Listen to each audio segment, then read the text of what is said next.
Alright, well, welcome back to my channel. Today we are taking a little break from Oz to dig into the wrong book.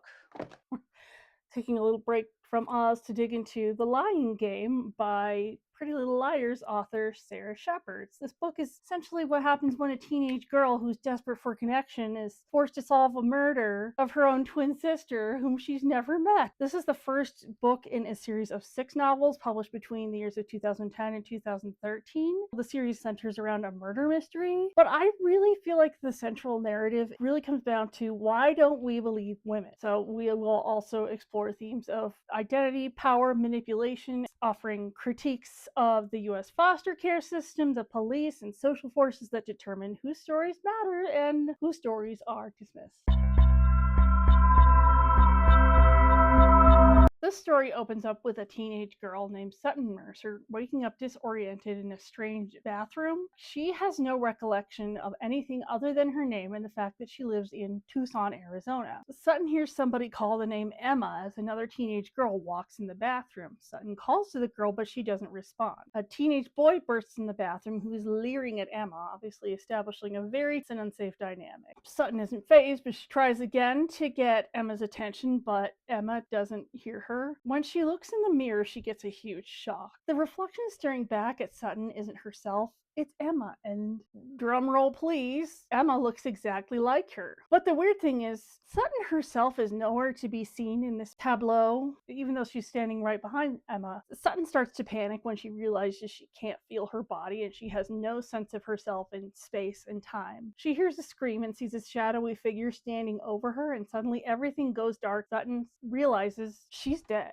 Emma Paxton is a foster kid living on the outskirts of Las Vegas, Nevada with her foster family. Sutton is somehow tethered to this girl and she doesn't know why. And while Sutton is struggling to recall any details of her own life, she has unlimited access to Emma's memories. And through this ghostly enmeshment, we learn Emma's backstory. She is a teenager preparing to age out of the foster system, and she has been in the foster system since the age of 5 when her mother, Becky, dropped her off at a friend's house for a kindergarten sleepover and never came back. Now, Emma is a fictional character, but the system is very real. I to fully understand the dynamics for this book, I wanted to do some research, so I will link my sources down in the description. In the United States, there are between 300 to 400,000 kids in the foster system, with the highest percentages of kids being the ages of 1 and 5. Children of color are also overrepresented, with a ratio of 4.1 per 1,000 children in the foster care system. And while the federal government provides funding and legislature, the actual framework and the systems are set up by the state themselves. So that just means that the system is really complex and it varies depending on where you go. Again, I want to be clear, I don't know every experience in the foster system. I only can research policies, data, and patterns, but I cannot speak for individual stories. So I can look to see how this fictional story engages with the very real systems and how the very real systems shape the lives of the people moving through them. With that out of the way, let's get back to our story. Emma has spent over a decade moving between various foster homes and group homes, and she's learned very quickly that in order to survive, she needs to adapt. Her newest foster placement is with a woman named Clarice and her teenage son, Travis. She's been with this family for 2 months, and during this time, trigger warning, Travis has already attempted to sexually assault her. Emma, however, is incredibly blasé about it. It's a reaction that's probably shaped by lots of years of instability and learned survival rather than indifference. It's just like prioritizing levels of trauma, I guess. And also the fact that Emma is about to turn 18 soon, and that means she'll no longer be ward of the state, and that would give her the option to leave. However, her new foster mom, Clarice, told Emma that she could stay long enough to finish her senior year of high school. So Emma goes to sit outside, and her foster brother comes out, and then he makes some cryptic comments that she chooses to ignore. And this is when Clarice comes outside, having just gotten home from work. She's discovered cash missing from her bedroom, and she chooses to confront Emma over it.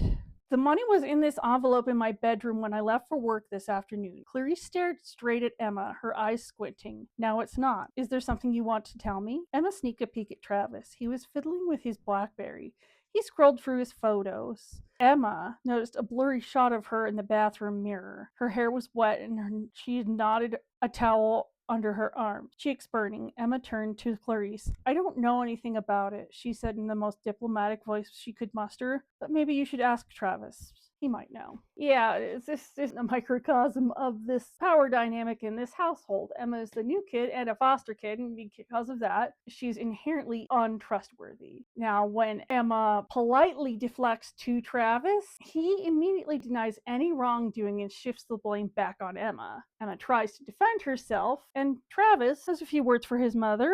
Why would you believe her? You don't even know this girl. When Emma again tries to defend herself, Travis pulls up his phone and opens a video titled SuttonInAZ, all one word. The video has no sound, but it shows a girl being led into a clearing, her eyes covered by a blindfold. Then the scene cuts to the blindfolded girl being strangled with a necklace, which is pretty disturbing to Emma. Emma backed away from the screen. Had they just watched someone die? What the hell? And what did this have to do with her? The video cuts again, and then another figure steps forward and removes the blindfold. Now this is what Travis wanted Emma to see. The girl in the video looks exactly like her. That girl is Sutton. While Emma is standing there in shock, Sutton experiences a flashback, and she remembers the moment that she first found that particular necklace hidden in a baby box. Now, after a moment of stunned silence, Emma finally manages to say that the girl in the video is not her. Travis dismisses this. Travis rolled his eyes. Someone who looks exactly like you, he deadpanned. Let me guess. A long-lost sister? An evil twin? But this comment actually gives Emma some pause. Now, she remembers asking social services if her mother Becky actually had any other kids. The answer was meh. And the reason for that is between different jurisdictions, birth records might be sealed and name changes after adoption. Record keeping can be kind of fragmented, and the system simply couldn't tell her. This mom points out the more quiet horrors of this story. Emma doesn't know her own family history, and it's not because she's never asked. It's because the system that's governed her childhood can't give her a clear answer. Now, Sutton recalls that she asked her parents about her adoption, and they simply closed her. It was a closed adoption, and they never met her birth mother. Desperate to prove her innocence, Emma grabs her bag, but before she can reach it, Travis knocks it over and spills all the contents on the ground, conveniently revealing Clarice's missing cash. Emma once again tries to defend herself, but it's clear that Clarice doesn't believe her. It's a lost cause. Now, while Travis just sits there and watches in smug satisfaction, Emma loses it and lunges at him, and at this point, Clarice is forced to intervene. Sadly, the damage is done. Clarice says to Emma that she can only stay till her birthday. After that, she's out on her own. As an adult reading this, I can understand both perspectives. Now, from Clarice's perspective, Emma's tried to harm her child and that she's maybe stolen some money from her. From Emma's perspective, she's being framed because she is an easy scapegoat. I'm not saying either is wrong, obviously not. Problem is, Travis planted that money in her bag because he knew his mother was far more likely to believe him over her. Again, you'll see that this comes up a lot. Why don't we just believe women? But Clarice can only act within the narrow framework that the system allows her, so this just means that Emma loses any kind of fragile stability that she had, unfortunately. So later, Emma is packing her belongings while she's on the phone with her best friend, Alex. Alex offers that Emma can stay with her, but Emma hesitates. The offer is genuine, however, the problem is Alex is the daughter of a single parent, an overextended single parent, mind you, and Emma worries that accepting this offer would simply add undue burden on an already strained household. After hanging up with Alex, Emma is just trying to make sense of everything that's happened that day, so she looks up the video on YouTube again, and then she decides to search the phrase SuttonInAZ, and almost immediately Sutton Sutton's Facebook profile pops up. Emma decides to do some Facebook snooping. She learns the names of Sutton's friends, a raven-haired girl named Madeline Vega, a redhead named Charlotte Chamberlain, and two blonde twins, Gabriella and Liliana Fiorello, who are dubbed the Twitter twins. R.I.P. Twitter. We hardly knew ye. She also sees photos of Sutton's family, her parents, Ted and Kristen Mercer, and then her adoptive sister, Laurel. So she lingers on the page for a while, and then Emma decides she's going to send Sutton a message. She keeps it simple. We look identical. Are you related to me? Emma sends the message, and she just sits there and waits, and eventually she falls asleep, worrying about where she's going to be going next. Now, a few hours later, she's woken up when her phone buzzes from a message that appears to be from Sutton, but the problem is Sutton's ghost is standing next to Emma, and she didn't send it unless ghosts can send text messages. Who knows? It's fucking Facebook. The message reads, OMG, I can't believe this. Yes, I was totally adopted, but I never knew you existed until now. Can you meet me at the hiking base of Sabino Canyon in Tucson, Arizona tomorrow at 6 p.m.?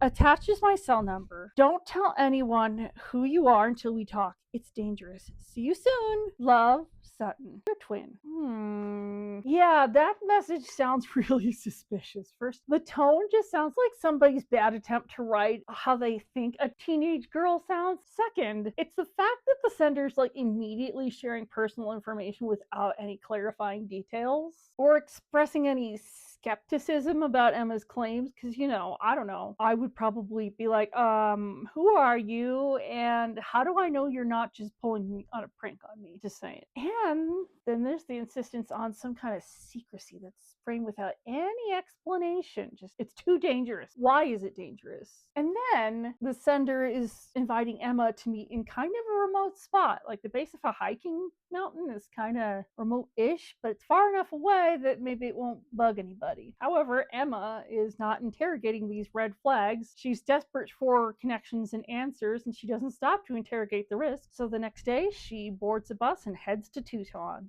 So the next afternoon, Emma arrives in Tucson, and she immediately receives a call from Alex, and she excitedly says, "Guess where I am?" And then Alex is like, "You didn't." The TLDR, Alex knows exactly what this. Emma explains that she left a note for Clarice before leaving, just reasoning that since she's about to turn 18, social services won't really be checking up on her. Alex wishes her luck, and they hang up, and then Emma hails a cab to Sabino Canyon. During the ride, she's brimming with anticipation, and obviously unaware that Sutton's ghost is just hanging out nearby. Sutton, however, is deeply unsettled, and she recognizes the red flags that are in that message. Someone has obviously accessed her identity on social media after her death, and no one knows enough yet to question it. Sutton wonders what anybody knows of her disappearance and why her body hasn't been located. As instructed, Emma arrives at the Sabino Canyon, enters exactly at 6 p.m. sharp, but Sutton is nowhere to be found. While she's waiting, Emma runs into a man that she recognizes from Sutton's Facebook page, who is Mr. Chamberlain. He assumes Emma is Sutton, obviously, and asks what she's doing there. Now, remembering the message's warning not to reveal her identity, Emma just kind of gives him a vague answer, and then after a brief exchange, he leaves. Several more minutes pass, and Sutton has yet to make an appearance. Emma just keeps checking her phone, obviously feeling uneasy, and there keeps being no messages from Sutton.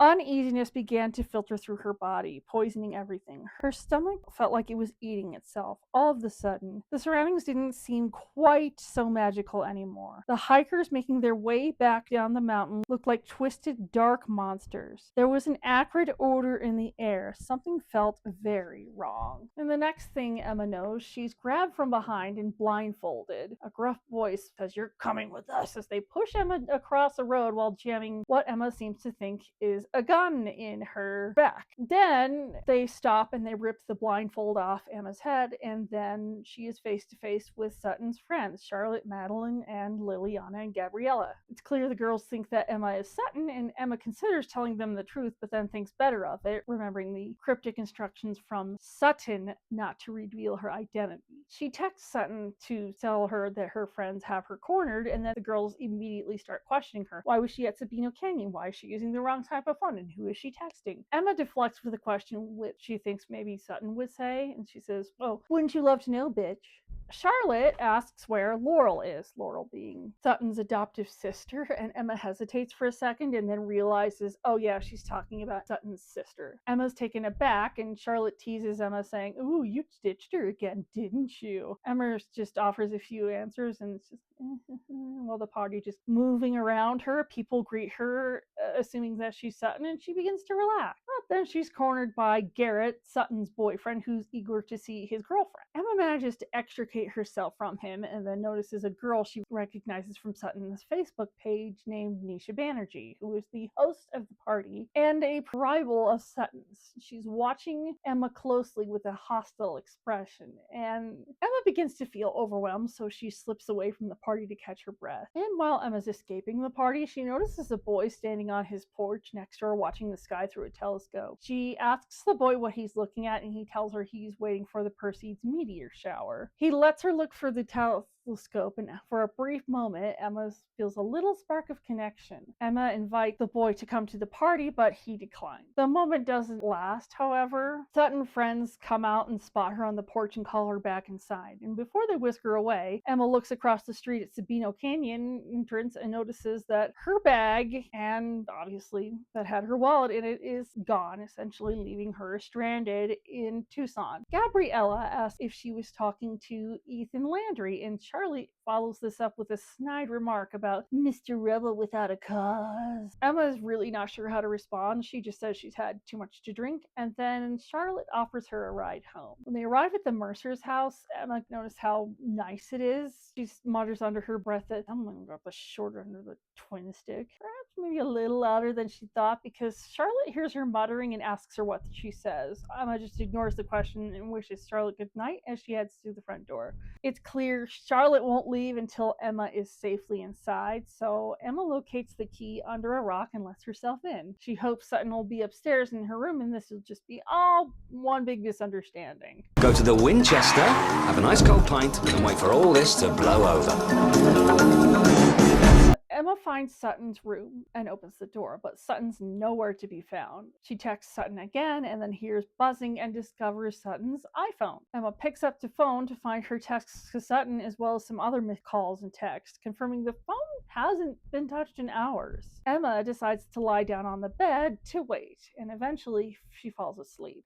The next morning, Emma is woken up by somebody shaking her and saying, "Sutton, Sutton." And she wakes up and realizes that the person waking her up is Sutton's mother, Kristen Mercer. It takes Emma a minute to realize where she is, and then realizes something's wrong. She tries to tell Mrs. Mercer this, but she ignores Emma. Wait a minute. Emma grabbed Mrs. Mercer's arm. This has gone too far. Something was really wrong. This is a mistake. Of course it's a mistake. Mrs. Mercer rushed across the room and threw a pair of mesh shorts, a racerback tank top, sneakers, and a tennis racket into a red bag with the name Sutton stitched across the side. "Didn't you set an alarm?" Then she paused and smacked herself slightly on the forehead. "What am I thinking? Of course you didn't. It's you." Mrs. Mercer begins to dress Emma like a toddler, and she tells Emma/Sutton to be down in 2 minutes for breakfast before she slams the bedroom door. Now, for a split second, Emma begins to wonder if Sutton just ran away and was just using Emma as a placeholder. She goes downstairs for breakfast and is greeted by Mr. Mercer and Laurel and a Great Dane named Drake. Emma expects the dog to recognize that she's a stranger and sound the alarm, but Drake, like most big dogs, is actually more lapdog than guard dog, and Emma raises her voice to try again to get the attention of the adults in the room. "I need to tell you something," Emma said loudly and sharply. Everyone stopped and stared at her. She cleared her throat. "I'm not Sutton. Your daughter is missing. She might have run away." A spoon clattered against a plate and Mrs. Mercer's eyebrows arched. "And who, pray tell, might you be?" he asked. "I'm her long-lost twin sister, Emma. I was supposed to meet Sutton yesterday, but she's gone." Mr. Mercer blinked rapidly. Mrs. Mercer exchanged an incredulous look with Laurel. "Save it for English class," said Mrs. Mercer. Emma tries again to protest, but Mrs. Mercer is intent on just shoving her and Laurel out the door. She's upset because no one believes her, and also because she doesn't understand why they don't believe her or won't. It's because no one believes women ever. Have you seen the news?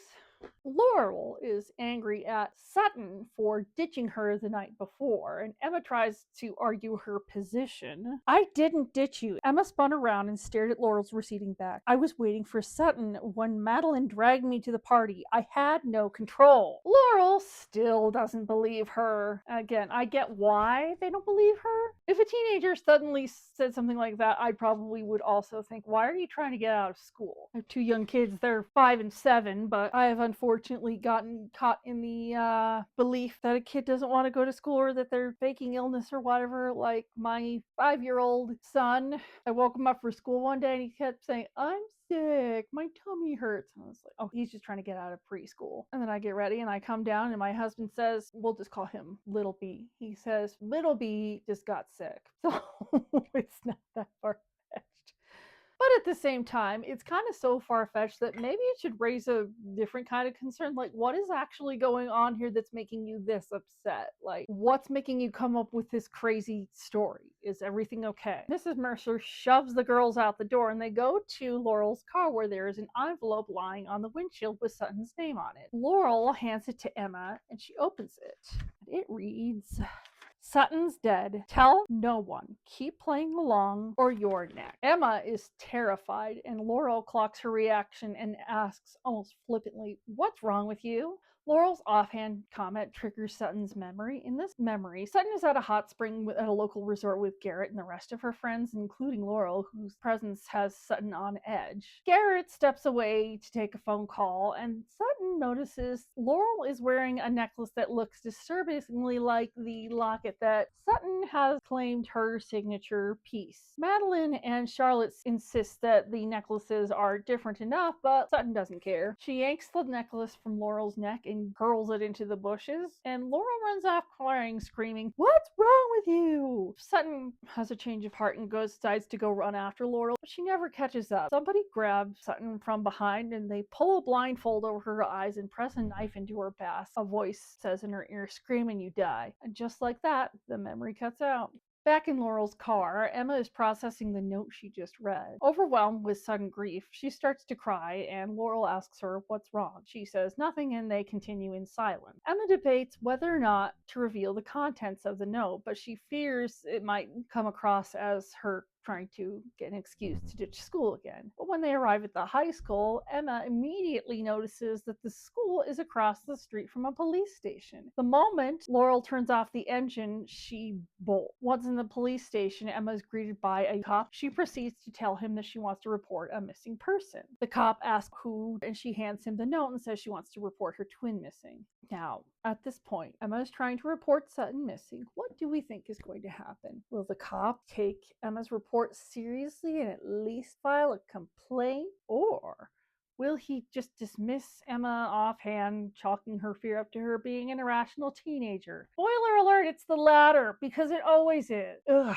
Not only does the cop dismiss Emma's claims, but he calls over a cop named Quinlan to further interrogate Emma. Turns out old Quinlan had some run-ins with Sutton before, and he just thinks this is another one of her stunts. That's just fucking great. A cab. He's already decided that she is not worth believing, and anything Emma does only confirms this decision, and unfortunately, since she doesn't have her ID, it was stolen, she's shit out of luck. Emma tries again to ask for help, but Quinlan doesn't even pretend to listen. He just says the quiet part out loud. I would think a girl who's had her car impounded wouldn't be making trouble for herself. We can add to those fines, you know. Great. But Emma trailed off hopelessly. She had no idea how to reply. Quinlan escorts Emma to his car, threatening to lock her up if he catches her in the police station again. Great. Teenager says, I'm scared. The response is, I will put you in jail. Oh, truly stellar police work. Back at school, a frightened Emma has to go on with the day as Sutton. Her first class of the day is German. The teacher takes attendance, and when she reaches Sutton's name, she pauses, making Emma uncomfortable. The teacher, Frau Fenstermacher, tells Emma that Sutton's reputation precedes her and makes a point to tell Emma/Sutton that she doesn't want any trouble in her classroom. And Emma is obviously mortified, and the girls around her in class start whispering and gossiping about her. It doesn't end there. At the end of the school day, Charlotte Charlotte drags Emma to tennis practice, where she learns another fun fact about her borrowed life. Sutton is one of the team's co-captains, and Emma's only experience is with Wii tennis. God, I remember Wii tennis. My friends, they got a Wii. I don't exactly remember the context, but like they spent all day playing it, and then I was going to come visit, and then I come down and they're on the computer, and then they tell me, they're like, oh yeah, well, the Wii went out and we didn't know what to do, so we just sat here for a while. Oh, it was the funniest thing. It was like just when I had gotten there that they decided to go on the internet. So it's like they were so addicted to the Wii that they just didn't know what to do with themselves. Nisha, Sutton's presumed rival, is the other co-captain, and as a part of their co-captain duties, the two of them were supposed to sort out team uniforms the day before, and Sutton didn't show. Probably because she was fucking dead. Emma tries to defend herself, saying that she wasn't even in Tucson the day before, and Nisha doesn't want to hear it. And when it's time to hand out the uniforms, Nisha hands Emma one that's several sizes too small. Yay, passive-aggressive punishment for a responsibility Emma didn't even know she had. Nisha isn't wrong to be frustrated, but the problem is she's the team captain, and she's supposed to be a role model for the team, and publicly humiliating your teammate is not leadership. And it's especially not leadership if that is your co-captain, because sometimes people frustrate you. I'm sorry. Emma returns to the Mercer's house, and she's immediately confronted with dinner time, but she finds that Laurel has softened towards her. She explains to Emma that Charlotte confirmed Emma's story after tennis practice, and that Emma is relieved that for the first time all day someone is willing to take her at her word. During dinner, Mrs. Mercer tells Emma that the tennis coach called to say that she was off her game at practice. Laurel sticks up for her, saying that Nisha was a bully. Now this leads the family to the topic of Madeline, Charlotte, and their parents, and the Mercers have opinions, and they are not afraid to share them with their children. I want you to listen to this passage I'm going to read here, and I want you to listen to the dynamics. Just listen. Even their parents are odd. Mrs. Mercer continued, chewing a bite of spinach. When she swallowed, she added, I've always found Mrs. Vega too pushy. The way she's always crazed about Madeline and Dan. And Mr. Vega is so intense. Those fights he used to have with Thayer right out in public. She trailed off and glanced shiftily at Laurel. Laurel slathered an even coat of butter on a roll. Emma leaned forward, hoping she would elaborate more on Thayer Vega. And what's with Charlotte's mother? Mrs. Mercer said instead, wrinkling her nose. Every time I open the paper, she's in another dress, christening another boat on Lake Havasu with a bottle of champagne. Mr. Mercer dabbed a bite of steak. Mrs. Chamberlain's dresses are very interesting. You mean inappropriate? Mrs. Mercer pressed her hand to her mouth. Sorry, girls, it's not nice to talk about people. Right, Ted? Indeed, Mr. Mercer murmured. Here we see adults clocking something that there is very wrong in some of these family dynamics, but they're just dismissing it as odd or intense and sort of maybe an symptom of one of more serious problems. Emma recognizes the behavior for what it is, telling the parent, maybe Madeline and Charlotte got into trouble because their parents are like preoccupied with other things. And all Mrs. Mercer can respond with is, well, how astute of you, Oprah. Emma just shrugs because this is a pattern that she has seen repeat dozens of times in the foster care system. She's witnessed firsthand what happens to kids when their emotional needs are being met. Now, throughout the scene, Mr. Mercer has been off watching Emma closely, and then he finally asks her about a scar from her chin. She knows what scar she's talking about. It's from an accident at a McDonald's play place when she was like 5 or 4. Mr. Mercer, of course, doesn't know this, and Emma just at first just says, what scar? And then Mr. Mercer points to it. It's like, oh, I've never seen that before. And Laurel just gives Emma a once over, and she notices it too. Emma just says, oh, it's been there the whole time. Guess you didn't see it before. LOL. And then Mrs. Mercer comes up with this lovely quip. Is that because you're some girl named Emma? Emma nearly choked on her water. There was a wry, devious smile on Sutton's mom's face. And how is Emma today, by the way? Mr. Mercer added with a wink. Mrs. Mercer gazed at Emma, waiting for the answer. She was kidding, wasn't she? Emma was no longer sure. She wasn't sure about anything. Emma's a little disoriented. So after that disorienting dinner, Emma decides to head to a park to practice her tennis skills when she gets a call from Alex. Alex is excited to hear about Sutton's and Emma's reunions, but Emma can only offer vague platitudes saying, everything's great. She feels terrible about lying to Alex, but she doesn't feel like she has another choice. She's afraid for her safety as well as trying to process a loss of someone she didn't even know that she had to lose. She approaches the tennis court with floodlights that only come on if somebody pays for time to use them. So she pops 75 cents into the coin machine, and when the lights flick on, she sees a figure lying on the court. She startles at first, and then Emma realizes it's just Ethan. When she asks what he was doing, he says, stargazing, explaining that this is a great place for it. I guess that's debatable, being that they're in the middle of suburban Tucson, but okay, sure. After a brief exchange, Ethan offers to practice with Emma, mentioning he has a racket in his car, and she readily agrees, eager for the company. They practice for about 30 minutes, and then they take a break for water and M&Ms. Emma asks him why he didn't join her at Nisha's party, and he says it's because your crowd isn't really my thing. Emma, who kind of also feels that Sutton's friends aren't really her thing either, tells Ethan, you wouldn't have to talk to them. I was the one that invited you. He picked at a scab on his knee. Honestly, I kind of thought it was a setup. I was afraid I'd go to the party and that, I don't know, someone would drop pig blood on my head or whatever, horror style. Emma tells Ethan that she wouldn't have set him up, but he's skeptical. Emma, not really knowing anything, can only internalize the comments that the teachers and the students have said about her and the implications of Sutton's police file, and she feels responsible, even though she doesn't know any of that, and none of that was even her. She's dropped into a situation that she has no context for, and she's still expected to answer for. Eventually, the court lights shut off, and Ethan gathers his things to leave and goes into his car, but before he goes, he and Emma share a curious little exchange. Ethan poked his head out the window and gave her a long, curious look.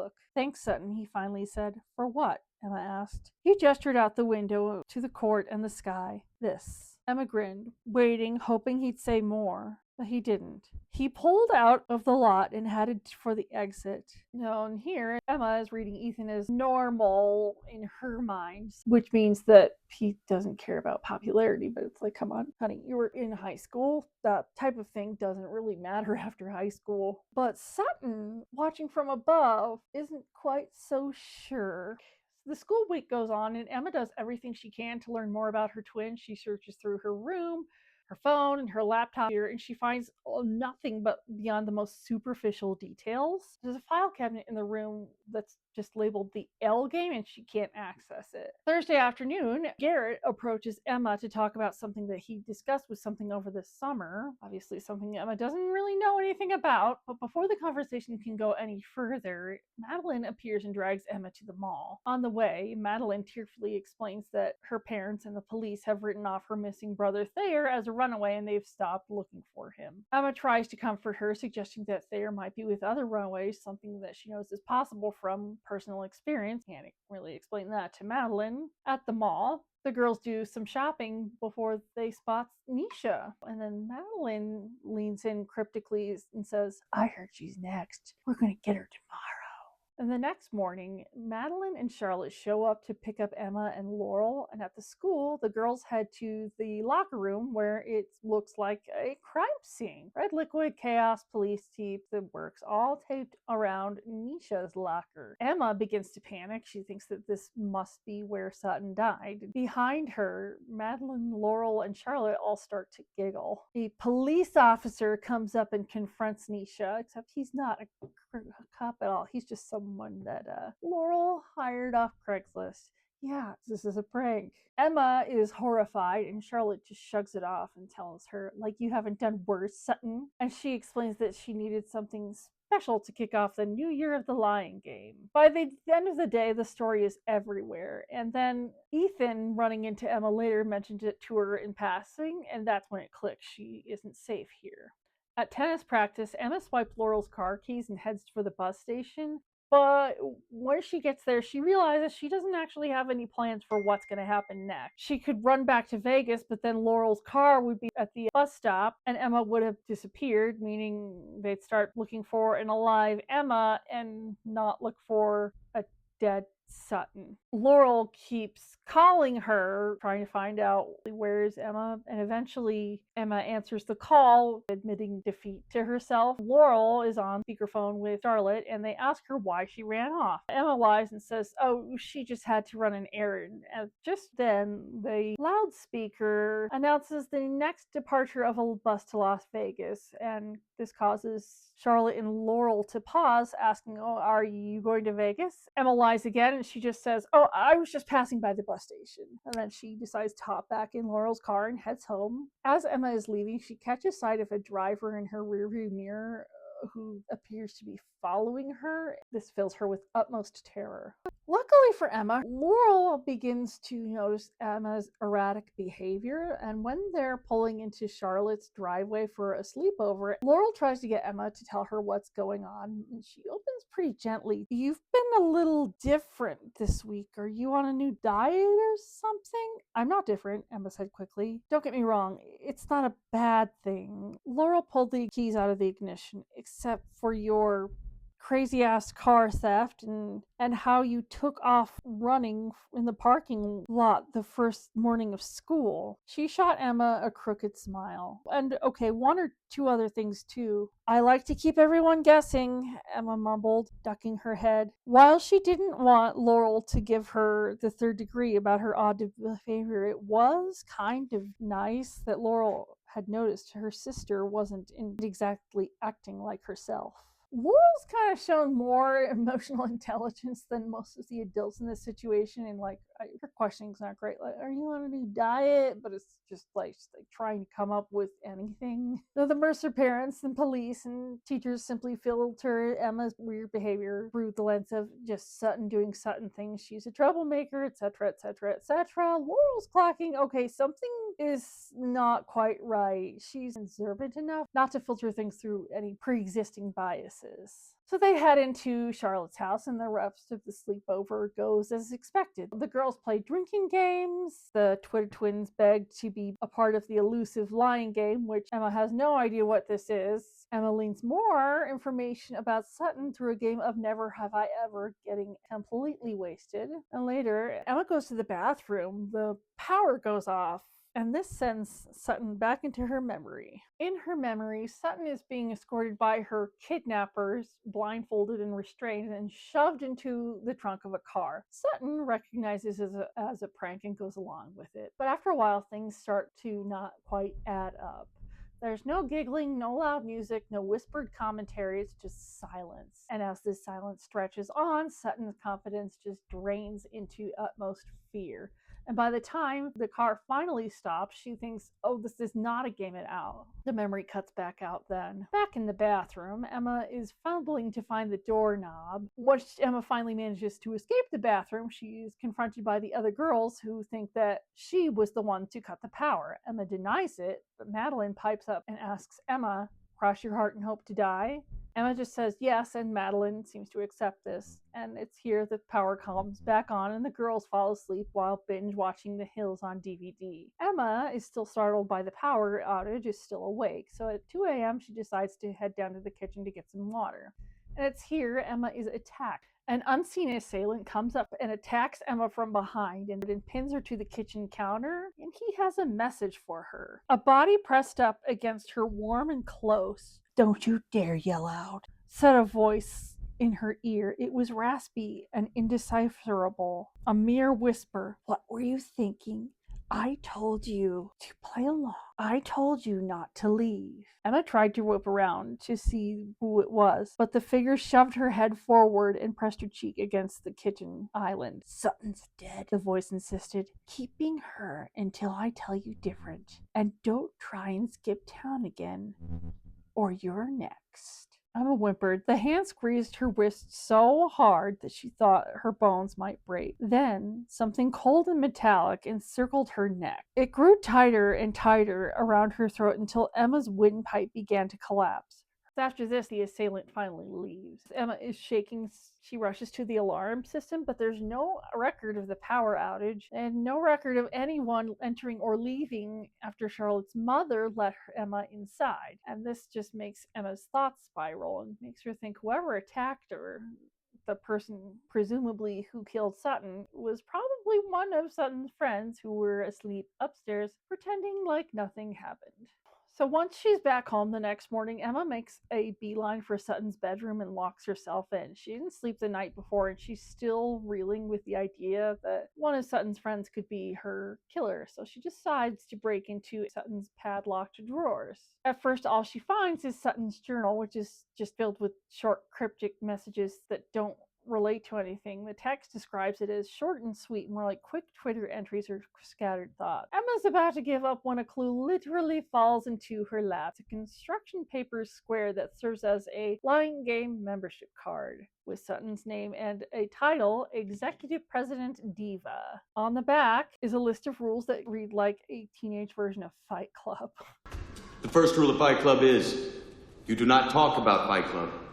Don't tell anyone. Telling will be punishable by expulsion. Only 3 people allowed in the club at one time, but someone had crossed out 3 and written 4 above it. Every prank must be better than the last. Those who outdo one another earn a special badge. If you're really in trouble, if it's not a prank, we will say the sacred code words. Cross my heart and hope to die. This means 911. Great. That still doesn't help. She pokes around Sutton's journal some more and she finds an entry on August 22nd that says, "Sometimes I think all my friends hate me, every last one." And she starts to spy on Sutton's Facebook page when she's interrupted by Laurel. She asks Emma what she's doing and Emma just says, "Oh, she's checking email." Laurel accepts this and she just tells Emma she's going down to the pool if she wants to join her, and then she walks off. Emma then goes on to Sutton's Facebook page as Sutton and posts, "Game on, bitches." Later that evening, Emma is out with Garrett. He showed up at her house and she felt bad, so she was like, "I guess I'll go out with you." They're trying to figure out where to go to eat, and Emma does a very un-Sutton thing and just tells Garrett he can pick where to go. Garrett looked shocked. "Me? Why not?" A glassy, indecisive look swept over Garrett's face. He reminded Emma of the malfunctioning Tickle Me Elmo doll she had inherited from an older girl her first year in foster care. Sometimes the Elmo stared into space and didn't know what it was supposed to do next. "But we always go where you like," Garrett said. Finally, they agree on a picnic and they stop at Trader Joe's for some overpriced picnic provisions. The picnic is awkward to say the least. Emma has no idea what to talk to Garrett about, and he has as much depth as the shallow end of the kiddie pool. Now they end up talking about Sutton's friends, which is when Garrett mentions that he broke up with Charlotte to date Sutton. Emma points out that Charlotte doesn't seem like he's over him, and Garrett dismisses this. Just they had no chemistry. Ironically, he has 0 chemistry with Emma/Sutton either. And that's when Charlotte shows up claiming, she was just out for a jog. Emma doesn't buy it. So by Tuesday, Emma's decided that she needs answers. She texts Madeline during gym class where she was given an option to go walk around the track for an hour. She invites Madeline to the spa after tennis practice, an offer which Madeline accepts. Now outside, Emma runs into Ethan, who is ditching his calculus class to write quotes from the bell jar on his arm. Emma reveals that she loves Sylvia Plath, a revelation that Ethan is surprised at, and here's where this scene just starts to feel performative. It's not that the poetry rings false, it's just like the presentation. It's writing it on your arm in the middle of calculus. It's not vulnerability, it's a neon sign that's blinking saying, "I'm sensitive. Please look at me. I'm a pick-me boy." Did I say that out loud? Yes, I did. At the spa, Madeline and Emma soak in the mud baths. While they're hanging out, Madeline interrogates Sutton some more. She's also noticed the change in Sutton's behavior, so she studies Emma for a bit and she asks, "So what's been up with you this past week? You seem kind of sedate, like someone upped your meds." "Great. A woman is distressed and we ask her if she's taking new meds. Yay. Then she gently turns the question back, asking whether Madeline thinks Charlotte has been acting strange, and Madeline just shrugs it off. And when Emma asks what Madeline was doing the night before Nisha's party, Madeline avoids the question entirely. Emma pushes again, revealing that she caught Charlotte spying on her and Garrett, and Madeline just dismisses this too, saying that Charlotte was probably worried about Garrett. After all, Sutton isn't exactly gentle with guys, just look at Thayer. And at the mention of Thayer, the conversation stops cold, and then Madeline abruptly climbs out of the tub and she just claims she needs to get home, and she asks Laurel can come pick her up. In her rush, Madeline leaves her phone behind.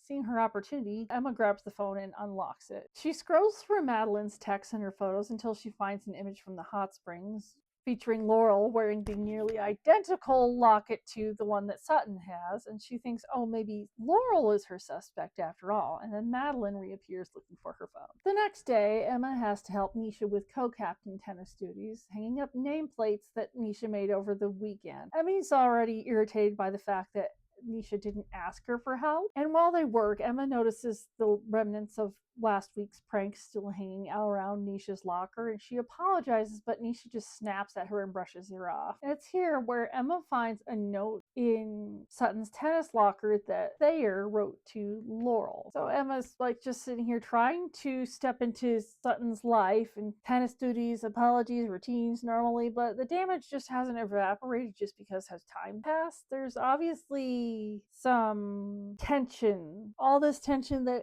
Emma has no idea about. So that's when Thayer's note surfaces. So the following afternoon, Emma is in Sutton's room when Laurel asks her if she wants to go get mani-pedis at the nail salons while they wait to get their nails done. Emma hands Laurel the note, and Laurel studies it for a long time, and then she just hands it back to her and shrugs and says, no biggie. It's not like I don't have a million of these notes exactly like this from Thayer in my locker. Okay, girl, there's some obvious tension. It'd probably be best if you just said you were upset about it or whatever, but that's not what they do. Laurel avoids the topic and pulls a small prank, pretending to pass out, and when Emma leans in to check on her, Laurel licks her earlobe. Yeah, that's an interesting way to change the subject. This is what I was saying.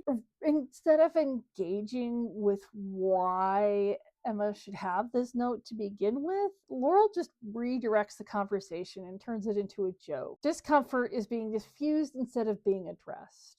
So later, Emma is at the Mercer's house watching TV, but her mind keeps circling back to the possibility that Laurel could be Sutton's killer, and feeling claustrophobic, she decides she needs to get out of the house. But before she leaves, Mr. Mercer tells her he doesn't feel comfortable with her wandering around after dark. And at first, Emma feels gratitude, but then she realizes the concern isn't for her specifically, for Sutton. Mr. Mercer also mentions that he wants to talk about ground rules for Sutton's birthday party the next evening. Emma heads to the tennis courts where she finds Ethan, of course, sitting alone staring up at the sky, and she decides to join him. A little overwhelmed, Emma admits that her birthday is the next day, and on impulse she invites him to the party, quickly hedging her offer. Emma stared at the sky. A cloud passed over the moon, obscuring it for a moment. Will you come? To what?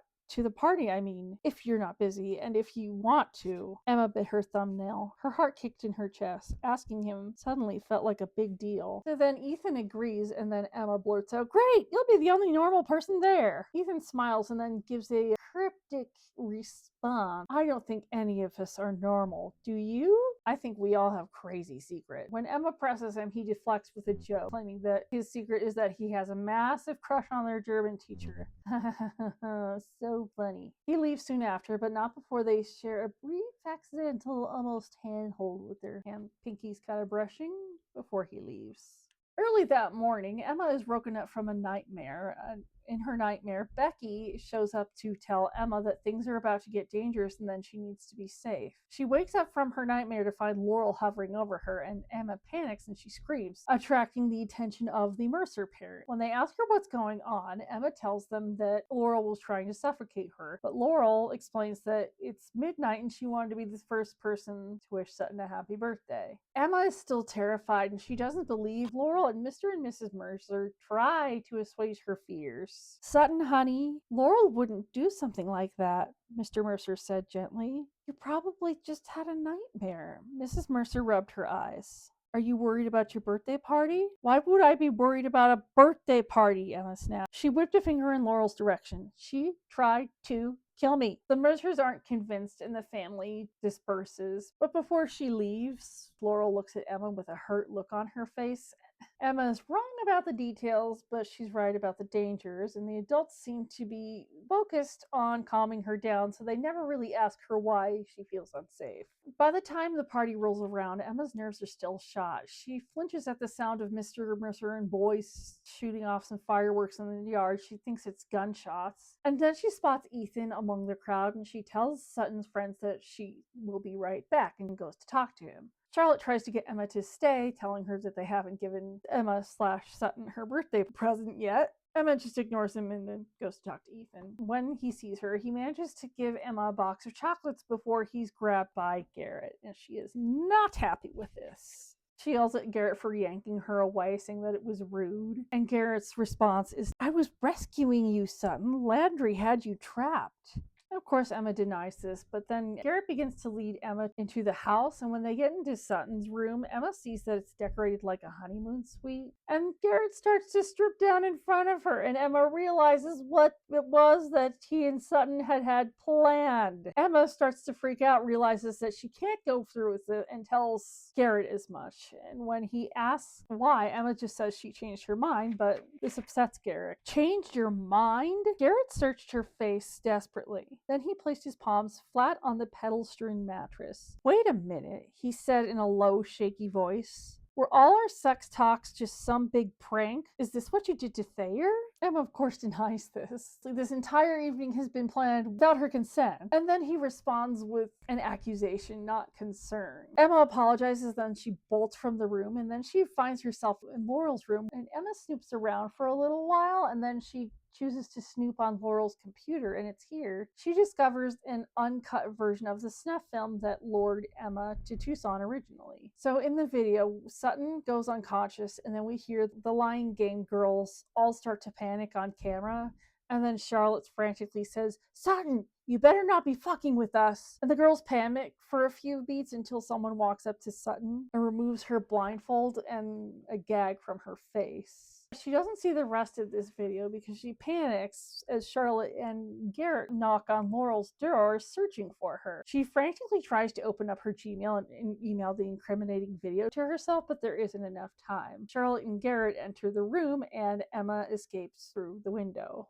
Question is, it's no longer who she can trust, but it's how she can get out of this without being unharmed. And the fact that she's just reaching for proof tells us she just does not expect to be believed. While the others search for her, she ducks down between parked cars, trying not to be seen. Just as she's about to be discovered, Ethan finds her and asks her what's going on. Emma doesn't explain, she just demands that he get her out of there. Ethan obliges and he leads her to his car. When he asks her where she wants to go, Emma's mind spirals, and she considers the police station and wonders if they might search Laurel's computer and find the video. She's 18, but she is still a frightened child who's been in danger, and no one's believed her, and she keeps asking for help. Again, she doesn't expect the police to help her a cab, so instead she tells Ethan to take her to the bus station downtown, and he asks Emma why she's leaving her own party, and she responds, I just need to go. It's too crazy to explain. They ride in silence for a while until Ethan exits the highway unexpectedly, and then Emma tells him he took a wrong turn and he denies it and keeps driving.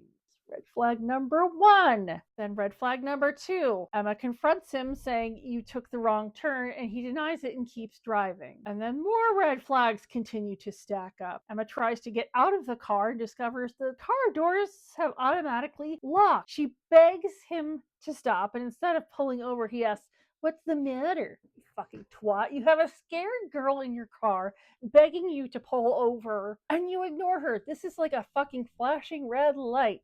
Actually, this is like an alarm fucking signal. So again, Emma tearfully asks him to unlock the door, and again, more red flags. He dismisses her and just tells her to settle down. Ethan continues, and he just says, oh, he wanted to get his far away from where someone could hear them. He ignored her direct request to take her someplace, and he traps her in his car, dismisses her fear when she says she's scared. This isn't miscommunication. He's removing her agency and is using it as concern. That's not fucking concern, you fucking douchewad. Because if you were actually concerned, you would have said, okay, you need to go to the police or something, not kidnap you and take you somewhere. When Ethan finally stops, he just says something kind of cryptic to Emma. There's something I think I know. Ethan's voice dropped half an octave. Something I don't think you want anyone else to know. What are you talking about? Ethan's Adam's apple bobbed as he swallowed.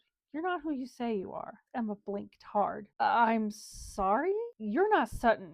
You can't be. Emma just says, oh, of course I'm Sutton. And Ethan tells her, you're acting nothing like Sutton. And he tells her that, since the night of Nisha's party when Emma came into Ethan's driveway, he thought Sutton had changed. But Emma is a completely different person tonight. I don't know. We've gone from red flags to a red blinking stop line to now, I guess we're just sounding a fucking tornado alarm. He's positioning himself to be the only one that she confides in, and he's doing it when she's in a state of duress. And in this moment, it sends Sutton back into her memories, back to the night of the snuff film. In her memory, Sutton is blindfolded and being led somewhere. And then she sat down in a chair and she hears movement and noises around her. She whimpers and then someone hisses, "Shut up," at her. And then a person grabs the chain of Sutton's necklace, and then another person comes up behind her and strangles her until she winds up in a state of semi-unconsciousness. She's barely conscious when somebody removes the blindfold and gag from her head. And a veiled voice says Sutton, and then Sutton starts becoming aware of her surroundings again. And the male figure in front of her asks if she's okay. She registers the figure in front of her but isn't sure who it is. She asks who's there, and the guy responds, Ethan Landry. Here, a frightened Sutton asks him what happened, and he explains he doesn't know, and he unties Sutton's hands. And then he tells her, I saw someone strangling you. I ran into the clearing and they took off. They threw me in a trunk, I murmur. Someone dragged me here. Did you see who? I shake my head. Then I gaze at Ethan, trying to figure out what I know about him, why I don't like him. Maybe it's just one of those things. We haven't liked him for so long, we forgot what started it. But it suddenly feels like he's my only friend in the world. This is when Laurel, Madeline, and Charlotte pop up out of the bushes saying, gotcha! And Ethan, acting the responsible human being, angrily says, this was a joke? And Madeline dismisses his concerns, just saying, Sutton knew it was us all along, which we know is, in fact, not true. Sutton was terrified and disoriented, and this prank crossed the line from something harmless to something that caused actual harm. The girls all seem to know what they did was wrong, but they're more ashamed of getting caught. And this is obvious when Charlotte snidely tells Ethan, what were you doing following us anyway, stalker? When the girls' backs are turned, Sutton mouths thank you to Ethan, and he mouths the words, you're welcome. Back in Ethan's car, he's still trying to get Emma to confess. He asks her what's going on, and she tells him again, I'm Sutton. And this is when he says, you're not. A sad smile appeared on Ethan's face. Just tell me the truth. She glanced around at the dark desert before them. A terrible thought crackled through her head like a lightning bolt. He sounded so sure, but how could he be positive unless... Did you kill her? Is that how you know? Now, Ethan appears to be surprised at this statement, and Emma continues saying Sutton was murdered and she thinks somebody strangled her, explaining the existence of the snut film and that they posted it online. And then Ethan visibly relaxes a little bit, and then he asks Emma if Sutton was blindfolded in the video. Ethan tells Emma that he witnessed it, and she's shocked. He explains he was riding his bike one day when he saw Madeline's car drive past. He decided to follow the car and then came upon the scene just as Sutton had lost consciousness. He removed the blindfold and then she came to. Emma asked Ethan if he saved Sutton. He just says, I guess. Then he continues. But see, after that night, I didn't hear anything from Sutton. Not that I thought she owed me anything, but it would have been nice to get, I don't know, a real thank you maybe? So when you approached me outside Nisha's party, I figured that was about to happen. Something seemed off that night, though, different. The way you talked about bitch stars, your sense of humor, you were sweet and funny and interesting and remorseful. The Sutton I knew, the Sutton everyone knew, wouldn't have felt bad about anything ever. So I started to wonder if she had multiple personalities or had like a spiritual awakening that made her not so hard. More red flags here. He had to specifically say she wouldn't have felt bad about anything ever. This has nothing to do with Emma and everything to do with Sutton. It just compounds that earlier entitlement. He thinks that he helped Sutton, so she owes him. She doesn't owe him anything other than that. She thanked him then, and that's enough. But no. It's just that women are often taught that gratitude must turn into attention, I guess. But like I said, Sutton didn't owe him anything beyond the thank you that she already gave. Emma opens up to Ethan about her experiences in the past couple weeks, and Ethan reveals that the snuff film was shot at least 2 weeks prior to Emma's arrival. Ethan explains that if Sutton is really dead, whoever her killer knows that Emma is a foster kid, therefore an easy target. And the whole people not believing women and not believing foster kids. And then he tells Emma that Sutton had a charmed life. She's popular, she's well off, she gets everything she wants. And from everything you said, you're not. That's nice. Telling a girl she's dog shit compared to somebody else. He convinces Emma to stay in Tucson with the promise that he'll help her figure out what happened to Sutton. He's just effectively manipulated her into him being her only real support during all of this. It's not sweet. It's coercion. Full stop.